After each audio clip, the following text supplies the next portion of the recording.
Hello, creatives. I am back again, and today we'll be talking about my creative journey thus far. Um, I've noticed that a lot of creative people have parallel stories, and I'm hoping that maybe those of you who are listening would resonate with my story. Um, and I've noticed that people who do creative pursuits, they have a very roundabout way of realizing what they wanted to do in life.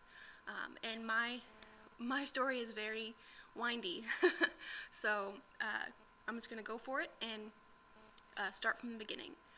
So, as I mentioned in the previous video, I'm a small town girl. I grew up in a tiny place with only 400 people. So, as a kid, I was always in my own little world.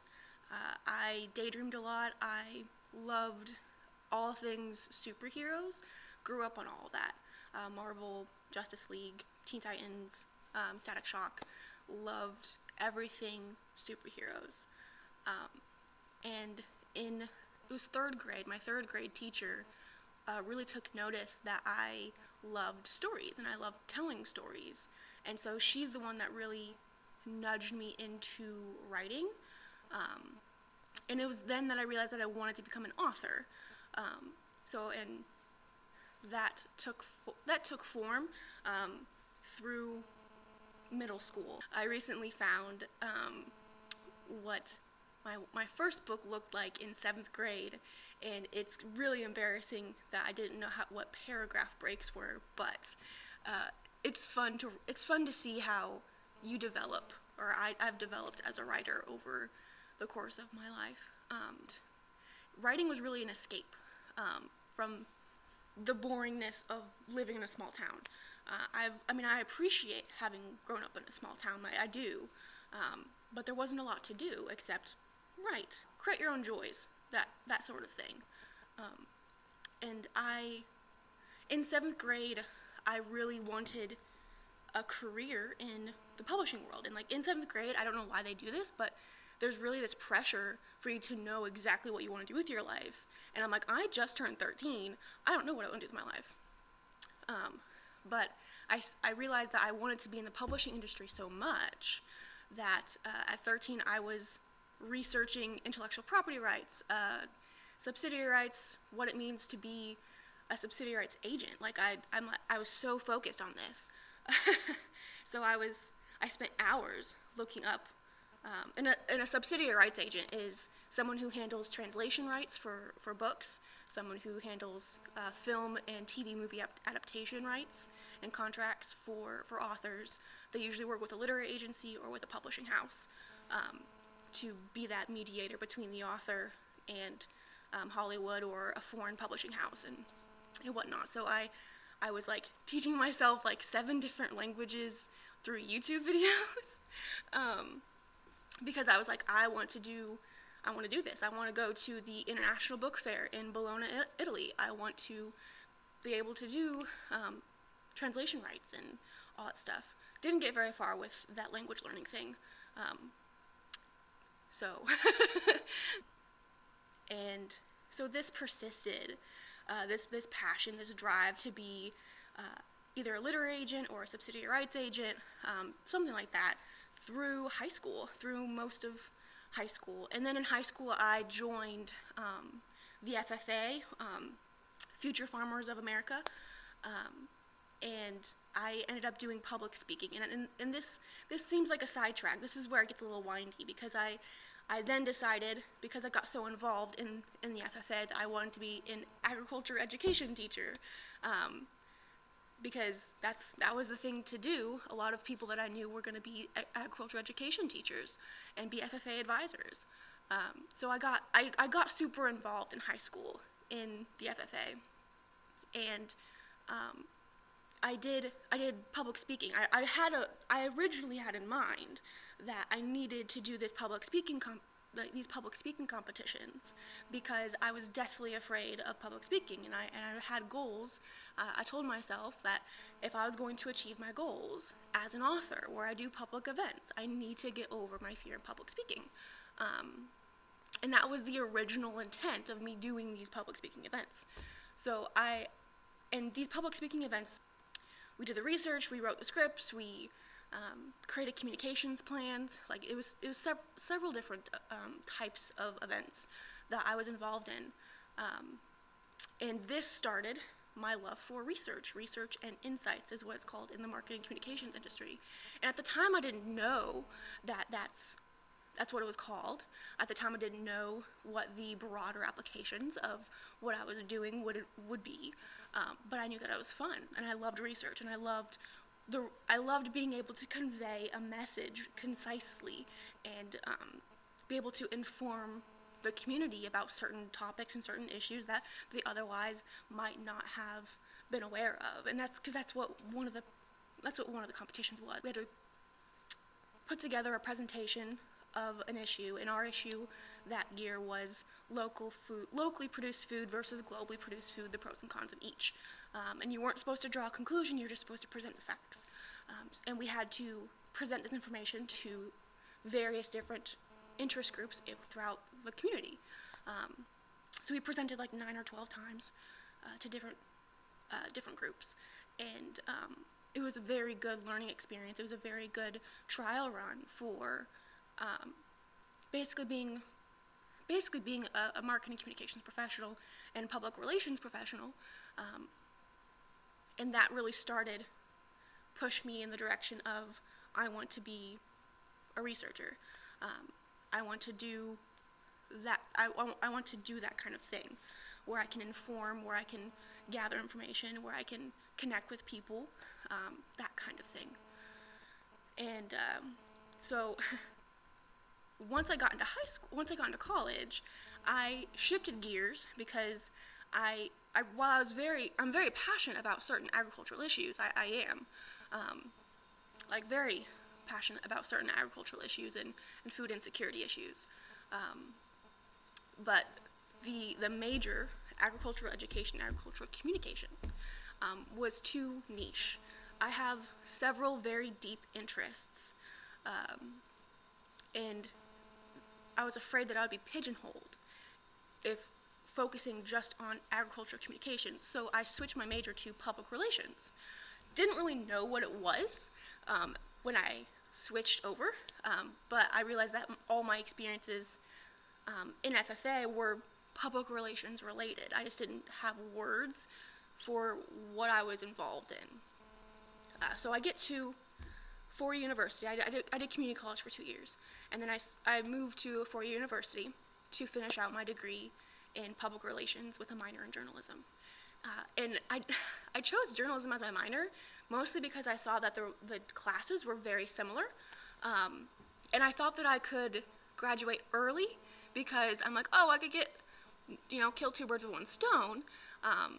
That's not how it works.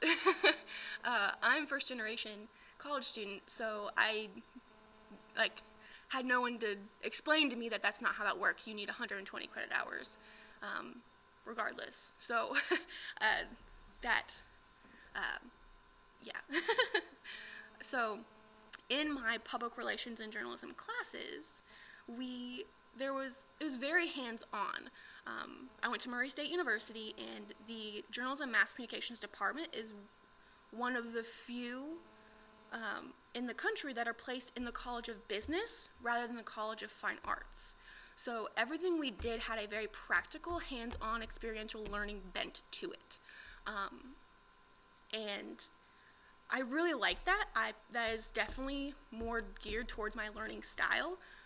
I can do papers, I can do the research, and I can do all that, but when it comes to typical tests, I'm not the greatest at that.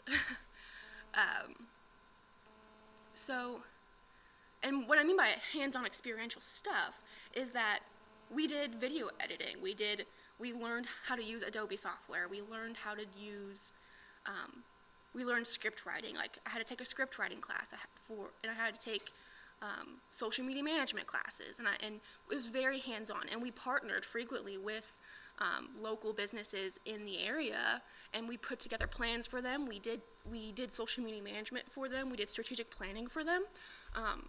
So it's really cool what what my last two years of undergrad were like. And during this time, during my junior year of college, I was also in the process of publishing my first book. I'll probably do a whole nother video about my experiences publishing my first book, because it's it's an interesting process. I have a lot of lessons learned from that experience, and I don't want to repeat the mistakes that I made. So I was going to full-time college. I was building a student-led public relations firm on campus, and I was staying up till 2 a.m. making edits on what would become my published novel. And that was a very long semester. Ugh, gosh, that was a long semester. But all of that combined helped me realize that I not only liked publishing, but I also really liked marketing, and I liked what ended up being what you can call media entertainment, the behind the scenes, the videographers, the sound engineers, podcasting. I had to take a podcasting class, so that is a skill set that I do have, and I would like to utilize more in the future.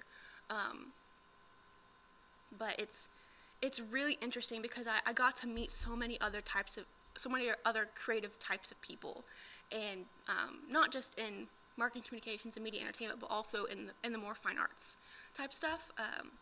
But I think that there's a misconception that marketing, communications, and media entertainment and stuff, the people who are doing the nitty-gritty work behind the scenes aren't as creative, when really there's it's a blend of analytical and creative. You have to have both sides to create movies, music, TV shows, social media plans, digital marketing efforts, stuff like that. You need a blend of both.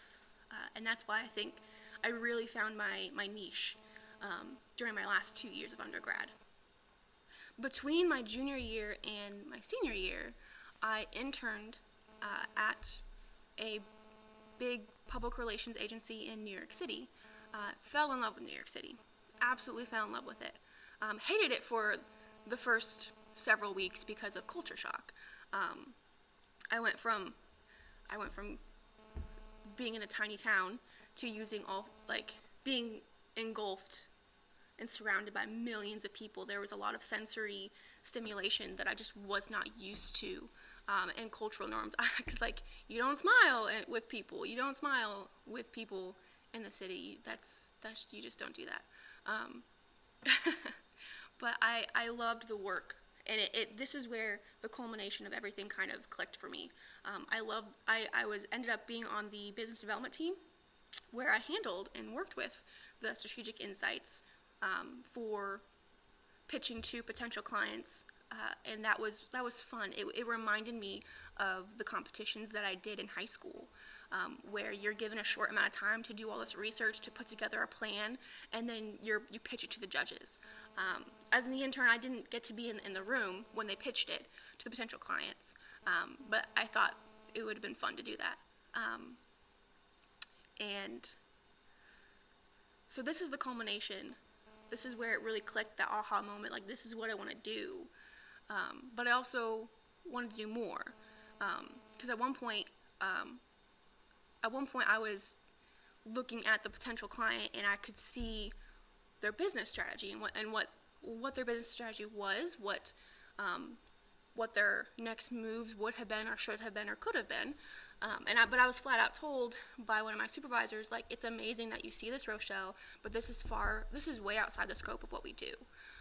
We only handle the communication aspect of things. So I do want to be more hands-on with the business operations side of things. So because I realized that I wanted to not just make the package look pretty, but I also want to make sure that what was inside the package was functional and operating properly. That thinking led me to going directly into an MBA program after my bachelor's degree. And I was thinking, I didn't realize at the time that most MBA graduates are in their 30s. I just turned 25. So had I known that, I might have just worked a few years afterwards, just gotten my bachelor's and worked a few years afterwards. But I thought that I would, but I also know that once I got out of student mode, I probably wouldn't have been able to go back into student mode. And so I went directly into my MBA program through Murray State University because they have a good accreditation. Same accreditation as Yale, actually. And because I had my undergrad there, I didn't have to take the test, the GRE, to get into it, and that was a big plus, honestly, because I'm not a good test taker. I actually hate traditional standardized tests. They are not a good measure of someone's intelligence. So, I'll get off that soapbox. But, and once I got into the MBA program, all of the creative things, all the hands-on things that I was used to and that I loved went away. Everything was test-based, and it was a struggle. It was one of the hardest things, not because the material was all that hard. I understood the concept, understood how you apply it, but the tests for it were just so difficult. I even asked one of my professors, like, how do you study for this? Because I hadn't had taken a real test in like 2.5 years, because my undergrad, we didn't have traditional tests, we had projects. And he just looked at me like I was dumb. And like other kids in the class, or other students in the class, they looked at me like, what do you mean? Because they're all business undergrad people. They've been taking tests the entire 4 years of college, and I'm like, no, I don't know how to study for this. But I passed, and I made it. Just graduated in August, and that is good. No more tests for me. But I missed it. I missed the creative aspect of things. But I am glad that I have the MBA, because I do know the business acumen. I did learn that because of my experiences, just the nature of the extracurriculars that I've been involved in since high school, a lot of the materials were not new to me. I was already familiar with a lot of the concepts, especially with my journalism classes, because we did have to, we did business reporting as a unit several times. So we had to know how to read spreadsheets. We had to know how to analyze financials, to do business reporting. I knew all those things going into the MBA, which made it easier to study the materials, but the tests were still just ridiculous.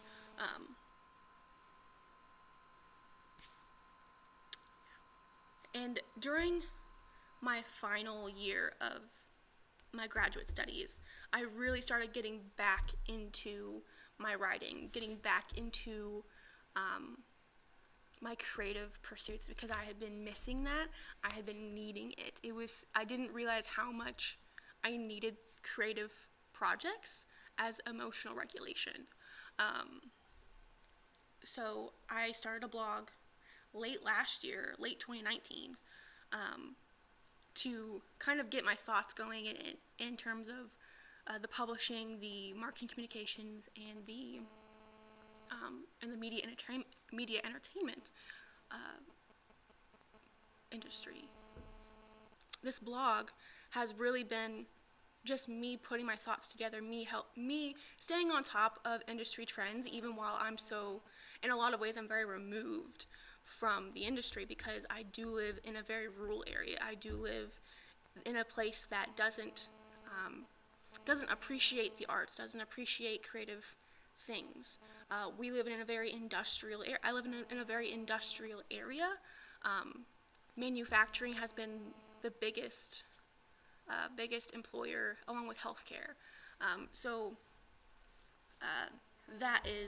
This blog has kept me connected to what I love most.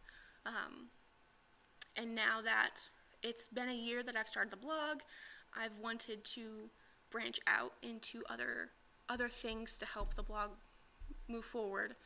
because as a marketing professional, you do have to work on your personal brand. You do have to assert yourself as a credible source of information. And also, I do have plans to self-publish my next book. So, getting on social media and creating that strategy really helps with your author profile. So that's why I started the YouTube channel, because it's a good way to recycle some of the blog content, but also it's a good way to share some of those highlights and lowlights in my creative journey that aren't necessarily on brand for the blog. Because the blog, Read, Write, Play, I'll put links in the description. It's strictly focused on the industries of publishing, marketing, communications, and media entertainment. It's very career focused. It's very, what are the trends? What are the softwares that are popular to use right now? Whereas my YouTube channel will be a little bit more personal. We'll also rehashing out some of the blog posts that I have to move traffic towards the blog as well. And so that has been, now we're caught up to where I'm at now. I have a day job as a digital marketing strategist, and it's fun. I like it. It is very different than what I thought I'd be doing, because I thought I'd be on a I never thought I'd be doing digital marketing, honestly. But I do digital marketing. I do Google ads and Facebook ads, and eventually, and social media management all wrapped up into one. Eventually, I want to do more types of digital marketing for the two brands that I'm hired to do digital marketing for. But yeah, so I'm getting back in touch with the creative pursuits that I love, and I'm hoping that in all of that life story ramble that you resonate with it, and you see a little bit of yourself in my story, and if you do, that's awesome. I hope that as I continue to post these videos, as I continue to do more content, I hope that I can be a resource to you. I'm going to put a bunch of links in the description to my blog, to email newsletter signups, and to my Etsy shop because student loans.